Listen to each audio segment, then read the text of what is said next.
Welcome to a new episode of GTA Series Videos Tips and Tricks. You already know who I am, Gary7MT. Now, this time, we're going to analyze the new business opportunity in Los Santos and Blaine County, added with the latest GTA Online update, Gunrunning. With this video, our intent is to give you all the info about the costs, wages, investments, upgrades, time, and ins and outs on the new big business of heavy arms dealing, GTA style. So you can make the best choices and decide if you want to be an active part of this new business. Remember, we never met, you never saw me. I don't know you, and anything you think I said, I didn't say, and you were delusional. Remember that. I'll be in touch. You're a hero! Now, for a few ground rules. Just as with the CEO import-export and bikers businesses, you can only buy and sell in public sessions.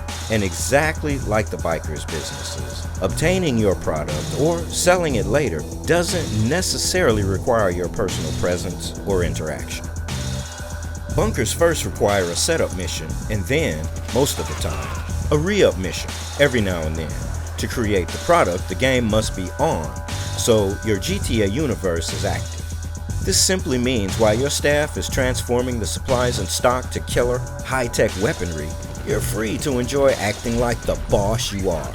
So go and do missions, heists, races, watch TV, or walk in a circle.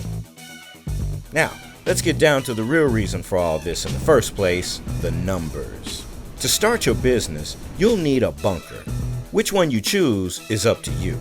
And just so you know, it doesn't affect the quantity or quality of weapons produced.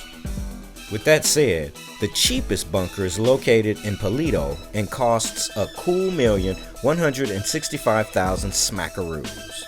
The most expensive is near a farmhouse south of the penitentiary and costs $2,375,000. Mind you, in both cases, we're pricing the facilities without any personalization at all. Of course, some will want to go all the way and really do it in style by adding stuff like personal quarters, shooting ranges, gun lockers, and transportation inside the bunker, but obviously this jacks up costs considerably. Do what you want, but be aware that choosing to go the big baller route for bunkers will leave a $4 million GTA dollar hole in your wallet, kind of forcing you to sell a shitload of weapons just to recoup astronomical initial investment costs just for a single bunker. Believe me, you do not want to make this handover face-to-face, not with these buyers. Get in a dune buggy and make the dead drops. Our advice is to keep everything on default, adding only the shooting range to unlock 2 new liveries for the Mark II weapons, the ability to keep more projectile weapons in your inventory, and a load of t-shirts, hoodies, and hats. Hey! You must be, well, I know who you are. And anyway, I'm me, and you're you, and that's that. Once you have your new bunker, get to it. Wait for the long cutscene to end, then hit the computer in the research area to start the setup mission. This mission is always the same. Reach an ammunition, steal a dune loader with a crate full of supplies, and take it inside the bunker. With that done, you're technically up and running, but you can tweak your business a little. Here's the skinny on that. First things first, upgrades. The equipment upgrade will speed up the production rate, improve the value of your weapons product, and consume fewer supplies per stock produced. This upgrade also affects the look of the bunker interior. The staff upgrade gives you exactly the same bonuses as the equipment upgrade. Once bought, the new staff arrives in about 10 minutes. The security upgrade will lower the likelihood of being attacked by enemies. Apparently lower, not remove. So don't think you can't be hit. According to our tests, and to what people say on the GTA forums, being raided with or without the security upgrade is extremely rare. It took us almost 4 days and a 9-hour session spent on a roof doing nothing at all to be raided. Bad news, your weapons have been taken from the bunker. We think the actors who took them are in a truck. Location coming to your GPS. Get over there and try to deal with this. contrasting CEO and bikers, there is apparently one mission to complete that defends your business.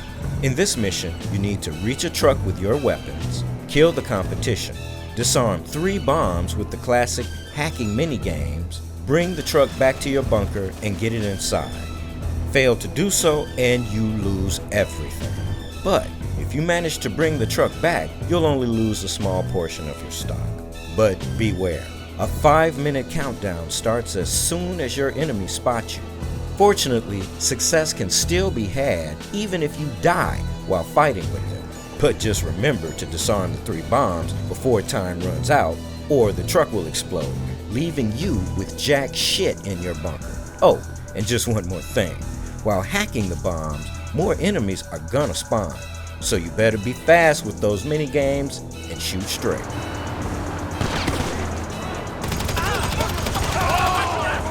Let's get back to our business. With the setup mission done, and with the upgrades bought, we still have something that we can change, and that is the staff. We can assign the staff to manufacturing, which will use supplies to create products, or assign them all to research, which will use supplies to unlock the Mark II weapons attachments and vehicle modifications. Now about research.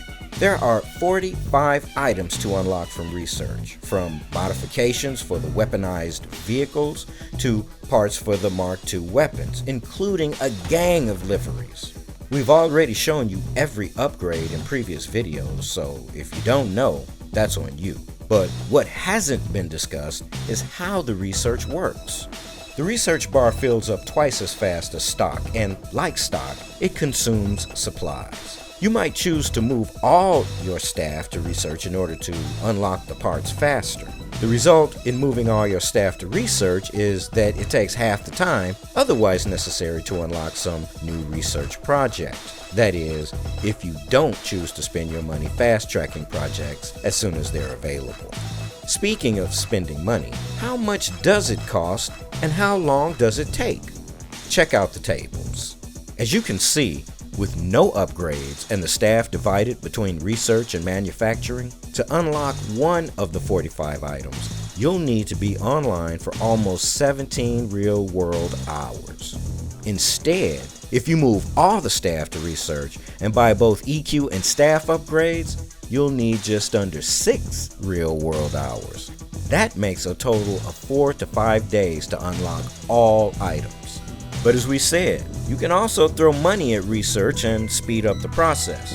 This approach will cost you between $45 to $225K, depending on how much the research bar has to be filled to unlock any given object. So that means up to $10,125,000 to unlock them all.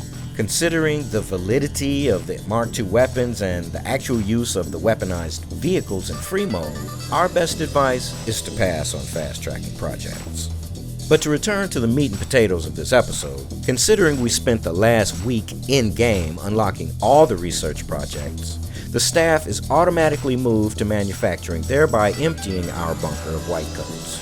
With that done, you can start filling crates. Just remember, you don't have to wait till the bar is full to sell stock.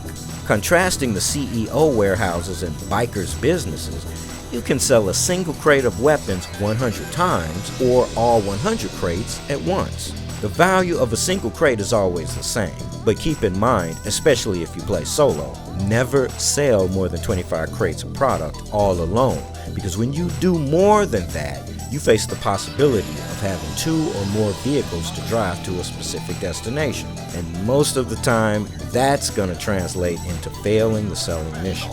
We've loaded the guns in Insurgents. Get them to the buyers and you'll be paid.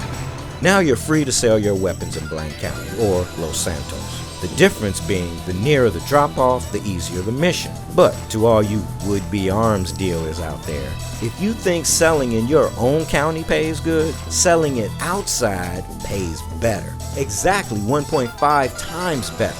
And depending on upgrades bought and amount of dedicated manufacturing staff, you can have a bunker of weapons to sell after almost 12 hours. This time more than doubles to more than 33 hours if you skip upgrading.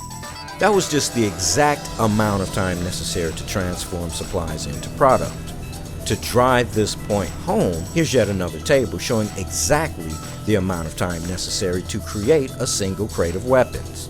With no upgrades, a single crate of weapons requires from 10 to 20 minutes to be created, to then be sold for $5,000. Instead, if we invest some money in staff and equipment upgrades, the same crate of weapons gets made in 7 to 14 minutes and can be sold for $7,000. One fundamental element not yet discussed is one of the most important aspects of the arms business: supplies. If you decide to buy the supplies rather than stealing them, you're going to spend up to $75,000 for a fully refreshed bar. 10 minutes later, the staff receives the supplies. Now, if one thinks like you should be thinking, like a true ghetto entrepreneur, you realize the problem with buying supplies is that it costs you half the profit from your bunker. And that's bullshit. To avoid this and preserve profits, you always have the option to steal your supplies by firing up a mission. In such missions, you and your friends steal what you need inside a mine shaft by crashing a deal from the Merryweather headquarters, etc.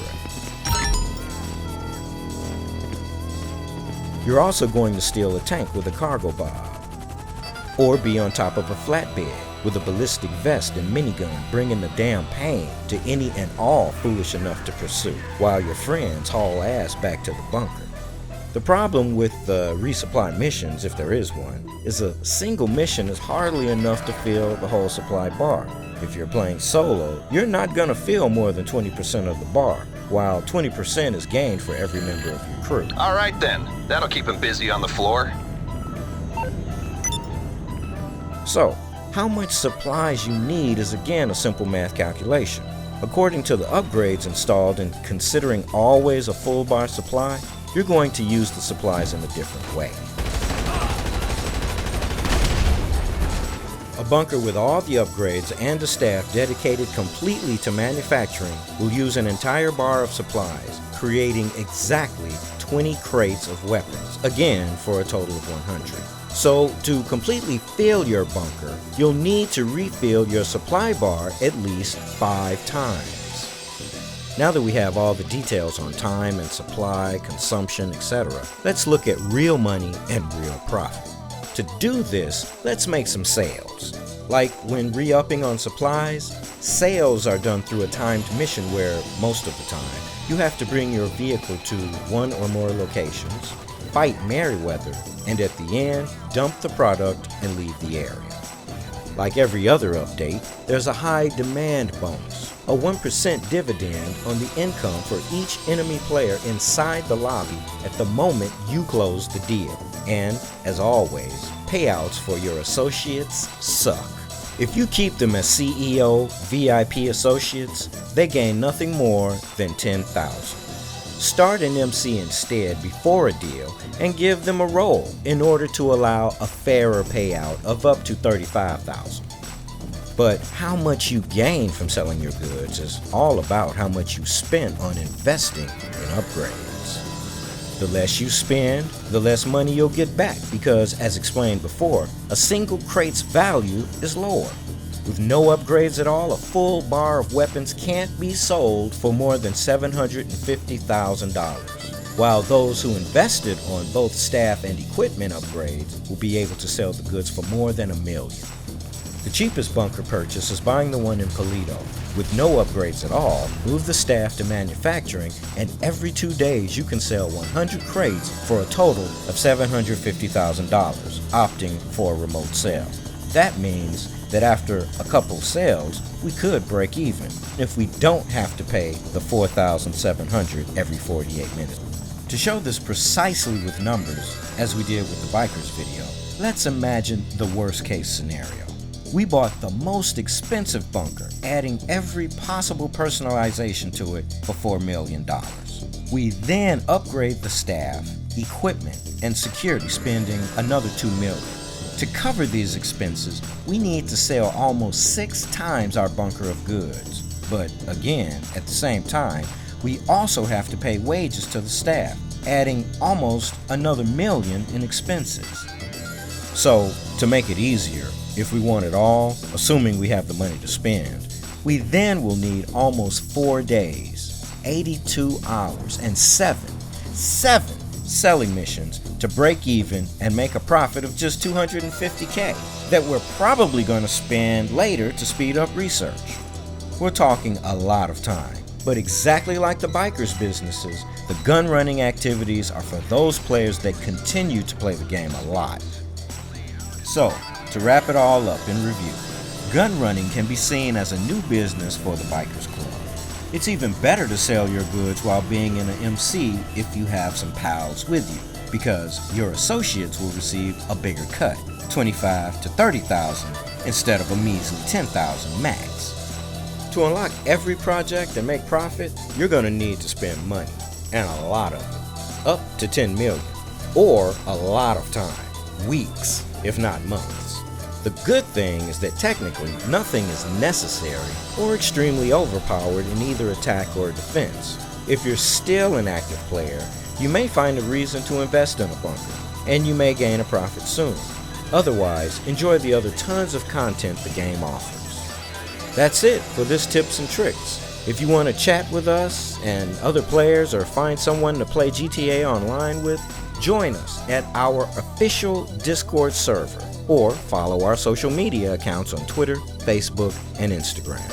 From the GTA series videos crew and Gary 7MT, keep those guns up.